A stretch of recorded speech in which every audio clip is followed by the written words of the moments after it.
Samoa Joe versus Minoru Suzuki. And when I first heard this last week, I was like, oh god, Tony is on drugs again, everybody. We gotta get ready for it. Like, why isn't AEW seems to be filled with very odd behavior? Like, you got Tony Khan choosing violence on social media and acting like he's high as F as you could possibly imagine. Probably beyond that. And then you have Brian, who's all fetishizing everything and trying to express his sexualization of blood. And now it's like, no, we need to go bigger. No, bigger, no. And they go, we got Minoru Suzuki versus Samoa Joe for the Ring of Honor Television Championship of the World. And I was like, you psychopath. So, yeah, Minoru Suzuki, his big title defense on AEW Dynamite against Samoa Joe. So I decided, before heading into this, is to look at the past stuff they've contented together on TV and other programs.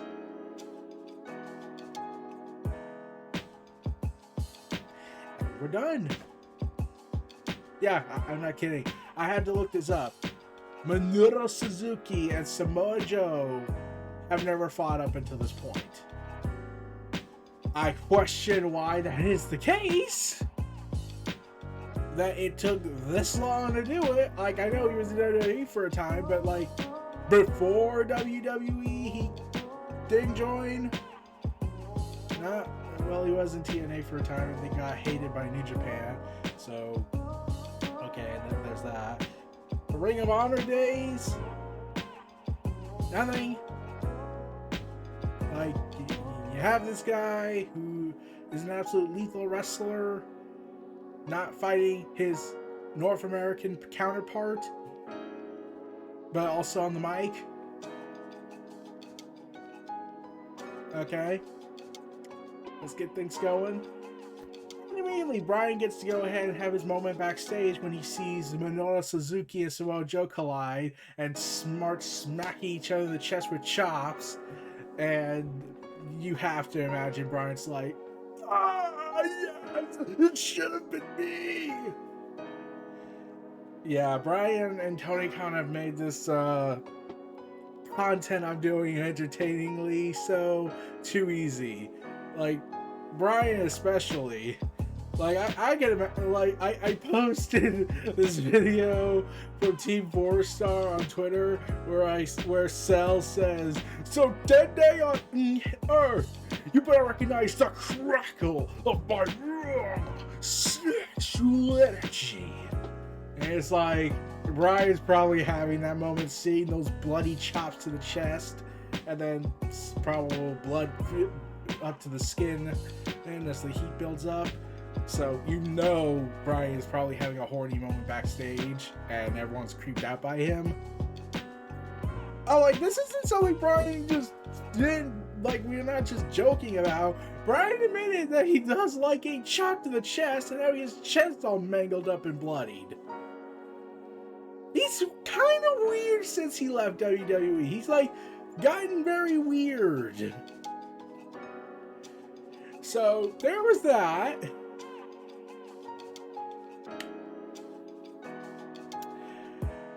And Samoa Joe and Suzuki go at it. Chop, chop, chop, chop, chop, chop, chop, chop, chop, chop, chop.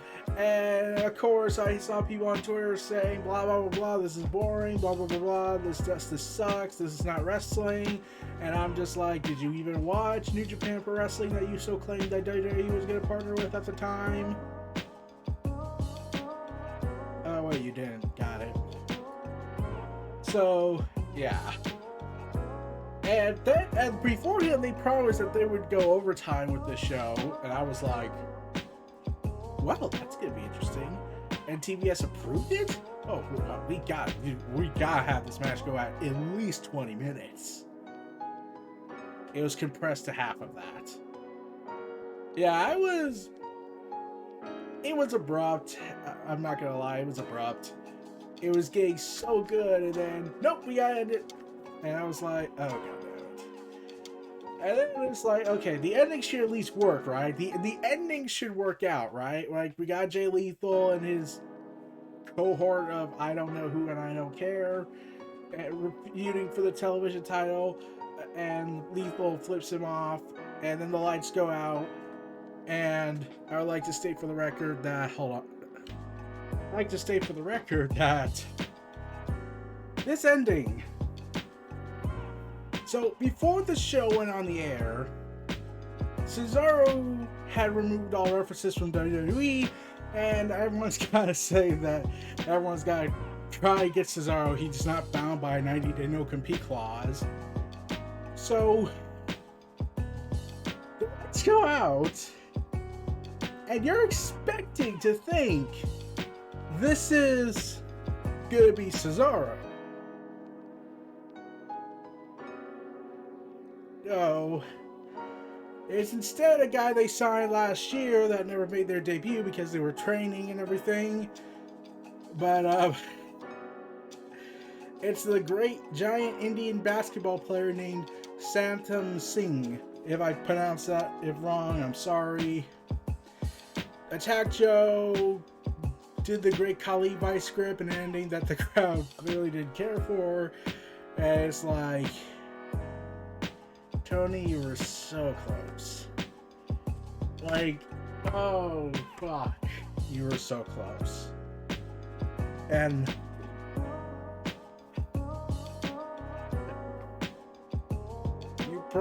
there was an overrun you were allowed to do, and you didn't bank on it like you could have. And the lights out thing, everyone expected it was someone noticeable, or at the very least Cesaro. And it's instead Singh, another Indian basketball player giant. Okay. And there were details that came out in the following days afterwards I wanted to see. As reported, Singh had made his debut on Dynamite, attacking Samoa Joe following the match, associated with the Jay Lethal initiative, although it would have worked if you had Cesaro involved and he teamed up with Jay Lethal and they could teach this guy the ropes, since you have two of the best wrestlers and this is a young green talent. But yeah. Rival Select report that his debut was part of the plan to build up AEW in the Indian market, as well as create a big angle for Eurosport. Discovery owns Eurosport, Discovery recently merging with Warner Media, the parent company of TBS and TNT, who AEW has a deal with, including a deal with Eurosport in India. So the idea was to debut him in a big way to create a diverse platform. AEW was expected to get a lot of social media traffic and whatnot. I'm like, it's a lot better than Jinder Mahal out of nowhere becoming champion after treating him like a joke without any build. I'll give him that. But, yeah, Tony Khan on Friday today said on Busted Open Radio, admits, yes, I could have done it better.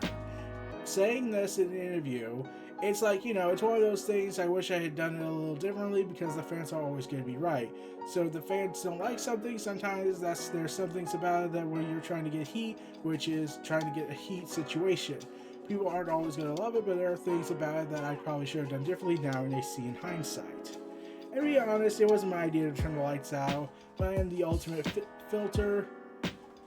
I'm the person who everything goes through. I put the outline of the show together, and when it came in on Wednesday, I thought it was the best outline I ever put together. When they released, it was as much strong wrestling as you could possibly fit into a program, and I thought up until that point the show was excellent.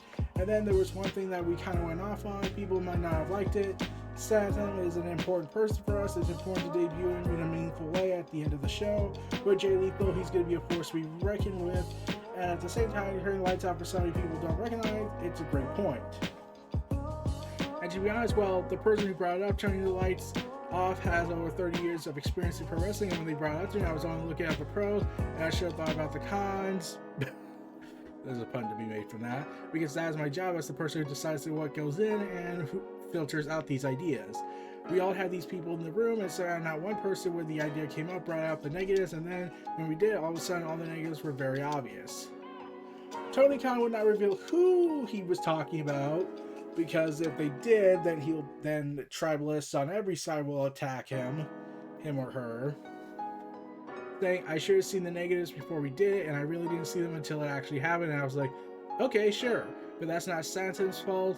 It's definitely not Jay Lethal's fault. And so at the same time, I'm very excited for it. I think it created a lot of buzz. His debut has been the most watched thing out of the show, and frankly, it's gotten international attention I wanted to get, but I didn't want it to loom over a lot of good stuff of the show earlier. I don't think it has or will, because there was a lot of great wrestling on that show, so I'm really excited about it. But the fans are always going to be right. So like, I think it's one of those times where I appreciate what their feedback was, and now as I'm in my third year of doing this, I would not do that way again. And there are things that you learn going into the year 3 that I would do differently in year 4 or 5. So I'm gonna say it. Remember Revolution? How that ended? That was not the worst. That was not Tony Khan's fault. It was not AEW's fault. They had done testing after testing for this big moment they were gonna do, and especially they mentioned. It was reported that a production company they hired to do this had done the rigging, had done everything up. All the testing helped with them with that, but they botched it on the last part. They didn't care. They didn't want to take accountability for that. And I'm sure AEW couldn't publicly reveal who it was because of NDA agreement. I don't know. It's the corporate world. I'm just spitballing here for what I could gather. And that's probably the reason why. But this was 100% AEW's fault. They should have, everyone was expecting something big to happen at that ending. Not just the debut of a wrestler, of a guy that you announced months ago, but then just forgot about him, saying he's a basketball player, he's training. He's been training with the Nightmare Factory with QT Marshall and Cody Rhodes. I would say something, but I don't think the factory would work out with him. But I'm at least glad Tony Khan didn't say it's everyone's fault. Yeah, he kind of did with one person, but he didn't say who it was, because they know they would, because even he knows they'll get destroyed on the internet, because the internet is that viciously harsh. But at least he admitted at this, and he kept saying the fans were right on this one.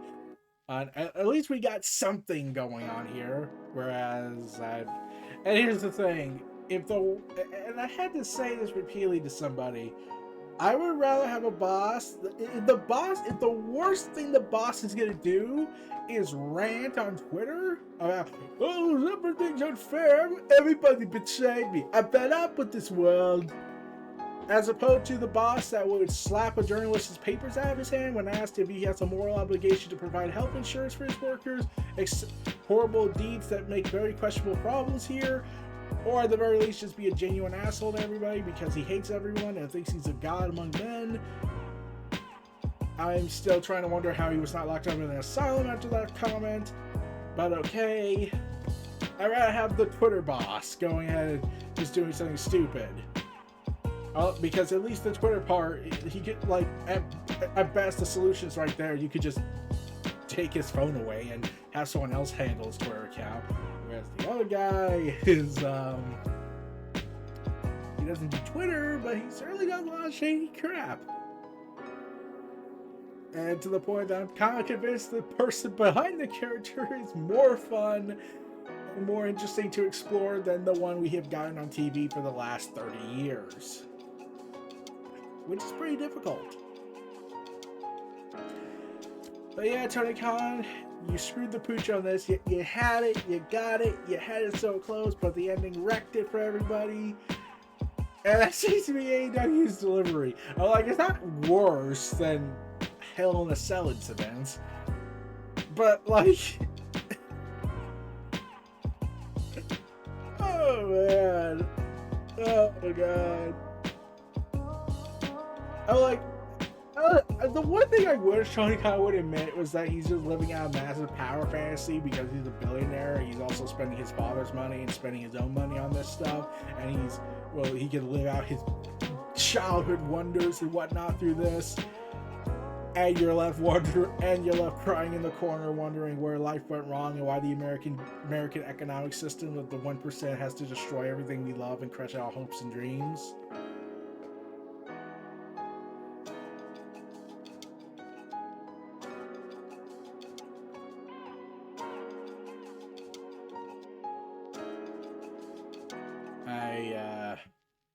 Well, that was depressing. Well, everyone, I am going to go cry in a corner. This was Neo Reality Entertainment, the WrestleVerse, presenting Samoa Joe versus Minoru Suzuki. Feel free to like, comment, subscribe, check out my other content in the description below. Stay tuned for more. I'll see y'all next time. Take care, and fuck the 1%.